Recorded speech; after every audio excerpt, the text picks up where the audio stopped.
So, the definition of trauma has been fluid and is evolving actually in some ways. Huh?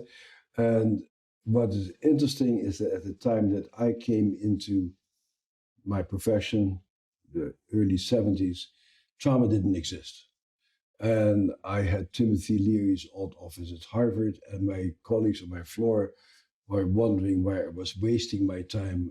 My chairman called me the boutique studying trauma, and my neighbor said, Bessel, when you croak, nobody will ever talk about trauma again. So that's where we started off.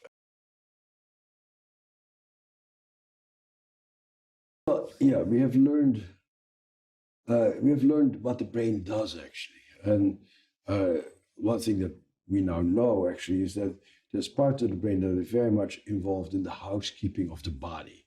Antonio Damasio has spelled it out more than anything else. And that much of the brain is in charge of making sure that you eat and that you breathe in the right way and you sleep all the right way. But you find this is the brain stem. It's a very primitive part of the brain. Okay. And what we know is that trauma really messes up the housekeeping of the body. So people get dysregulated, they cannot sleep anymore, their appetite gets disturbed one way or another, they don't know when they feel comfortable, they don't feel safe.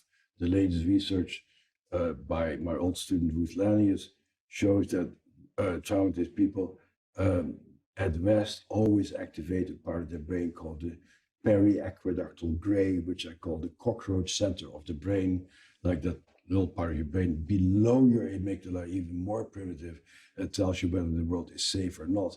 When you're traumatized, that part of your brain is always firing. Like, I'm not safe, I'm not safe, I'm not safe, I'm safe.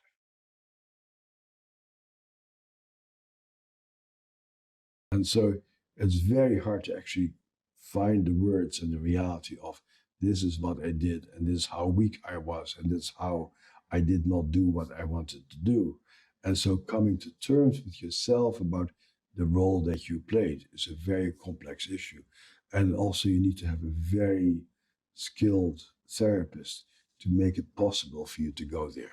Yeah, so this is within the realm of traditional talk therapy, right, that maybe not all, but many approaches to therapy think that way, that part of therapy is helping clients to understand themselves, understand what happened, put words to things. I'm not saying understanding. Okay.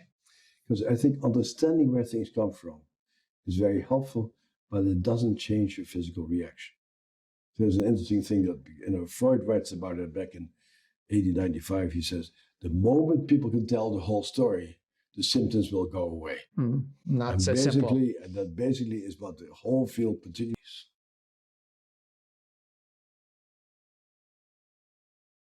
So, but if we can take, what are some of the principles from some of these somatic-oriented therapies, for therapists maybe hasn't had in-depth training with one of those approaches, what are some of the principles in terms of helping clients get more tuned into their body and bringing that into your therapeutic work? The way to do it is to get attuned to your own body. If you're a therapist who is out of touch with their own body, you're not going to train patients to be in touch with their bodies. So it's very striking that anybody I know who starts getting yoga practice doesn't have much problem getting their patients to do yoga. But as long as you hold your body up and say, you really should do somatic therapies, your patient says, I don't believe you. So it's really much, we are imitative creatures. And if you're a person who models comfort in your body and flexibility in your body, it's much easier to get a person to actually follow that. And so that's where you start. You start getting your own practice. I think that's true.